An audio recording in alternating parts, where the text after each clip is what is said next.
আল্লাহর কসম, আমি নবী মুহাম্মদের কন্যা ফাতেমা যদি আজকে চুরি করত, ওই বংশীয় নারী ফাতেমা চুরি না করে আমি নবী মুহাম্মদ আমার মেয়ে ফাতেমা যদি চুরি করত, তাহলে আমি নবী মুহাম্মদ আমার কন্যা ফাতেমার হাত কেটে দিতে আমি মোটেই প্রস্তুত করতাম না।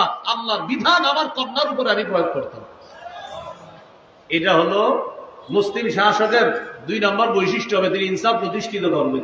এখন ইনসাফ প্রতিষ্ঠিত করার সময় আপনি যখন ইনসাফ প্রতিষ্ঠিত করবেন, যেই মাত্র বিচারটা করবেন তখনই দেখলেন সে তো আমার আত্মীয় লাগে, আর বিচার আপনি শিথিল করে ফেললেন, এটা ইসলাম শিক্ষা দেয় না।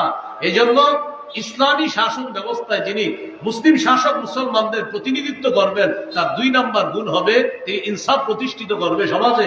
এই জন্য আমরা এমন কাউকে জনপ্রতিনিধি নির্বাচিত করব যার সিনায় কোরআন আছে, যার সিনায় হাদিস আছে, যিনি কোরআন হাদিস অনুযায়ী আমাদের মাঝে ইনসাফ ভিত্তিক একটা রাষ্ট্র